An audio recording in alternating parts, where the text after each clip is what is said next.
ici à ton voisin. C'est le Seigneur qui m'a emmené.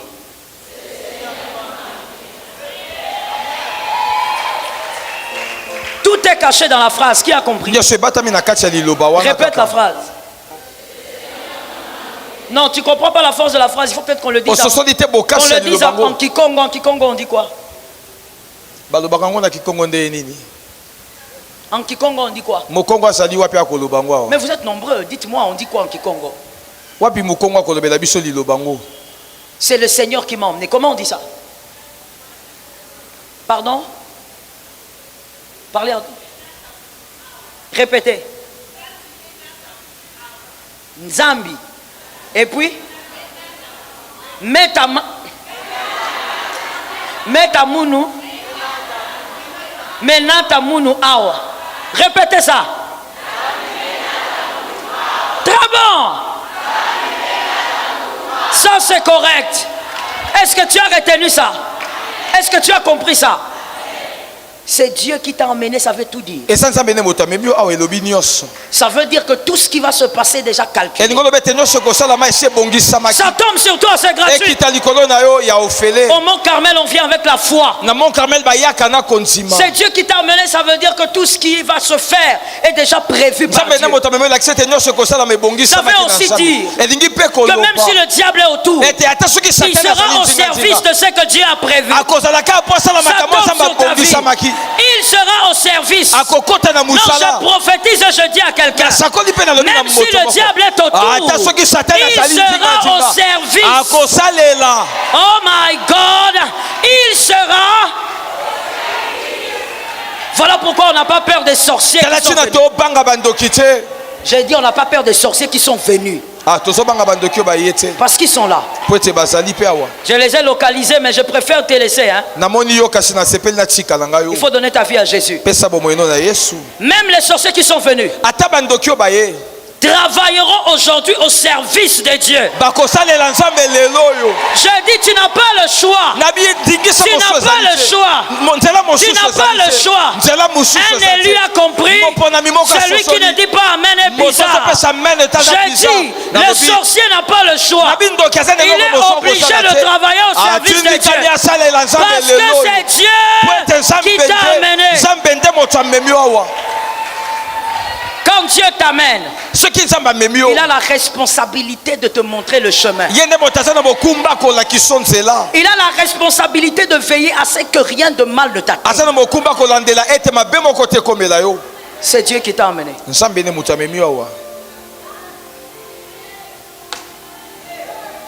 C'est Dieu qui t'a amené. Que quelqu'un réalise que sa famille est bénie.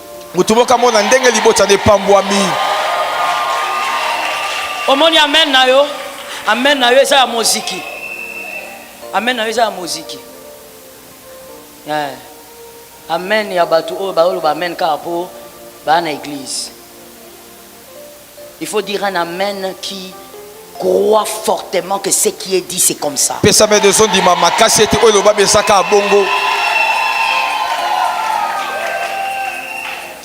Dieu est celui qui t'a emmené et Dieu est celui qui a tout organisé. Que les sorciers le veulent ou pas, toi tu sortiras ici avec des choses invisibles. Oh God, tu sortiras d'ici avec des visas qu'il n'y avait pas dans ton passeport.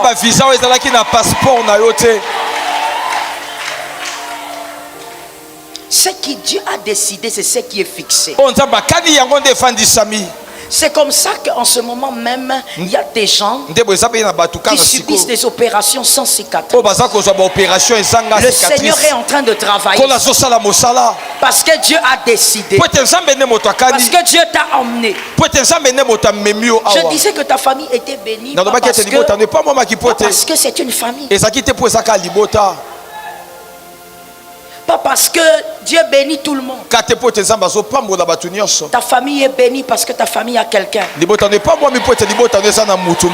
Ta famille a quelqu'un. Et ce quelqu'un-là, c'est celui qui me comprend ce matin. C'est celui qui sait que Dieu l'a choisi pour cette famille. Dieu a gracié ta famille. Parce que toi tu es là. Et voilà pourquoi le diable a travaillé à détruire ton cœur durant ta croissance. Oui, je parle à quelqu'un. Le diable a travaillé pour te faire grandir avec des blessures. Il a travaillé pour te faire grandir avec la haine. Parce qu'il savait que tu étais le pion. Le pion qui ne devait pas connaître Dieu convenablement. Mais malheureusement, pour lui et heureusement pour nous, il y a quelqu'un que Dieu a gardé et que Dieu a mené ici.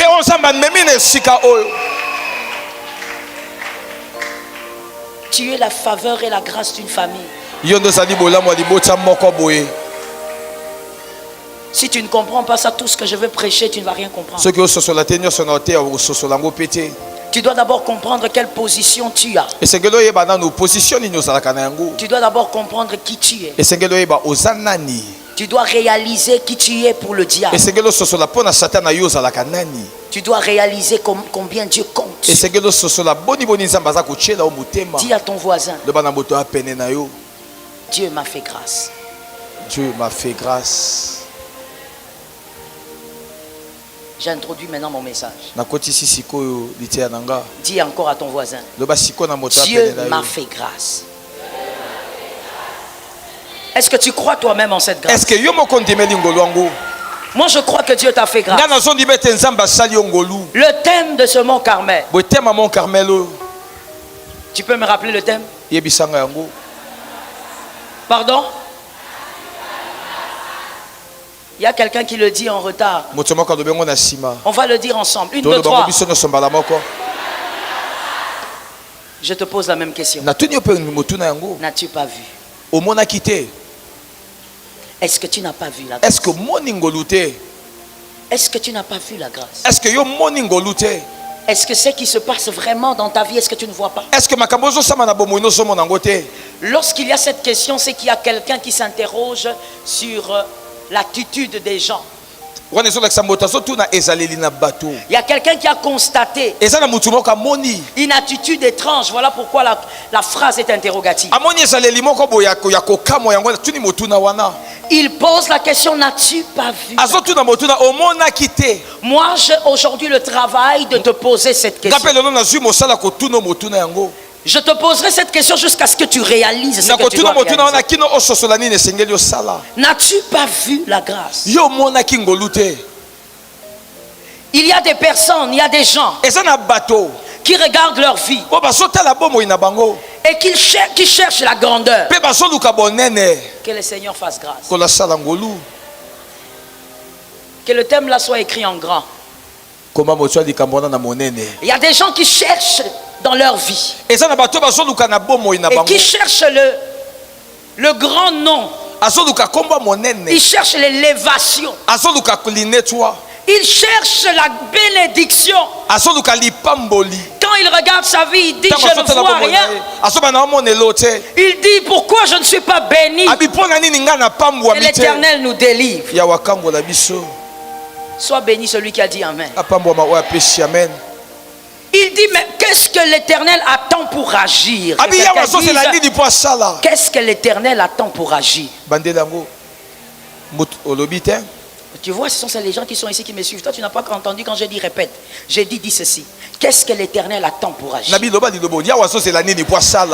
Dis-le une deuxième fois.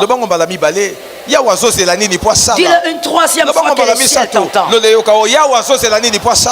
Écoute-moi bien. N'as-tu pas vu la grâce?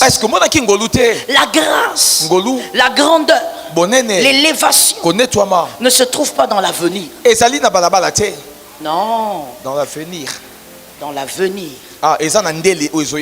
Vous dérangez ma prédication. La faveur de Dieu, la grâce,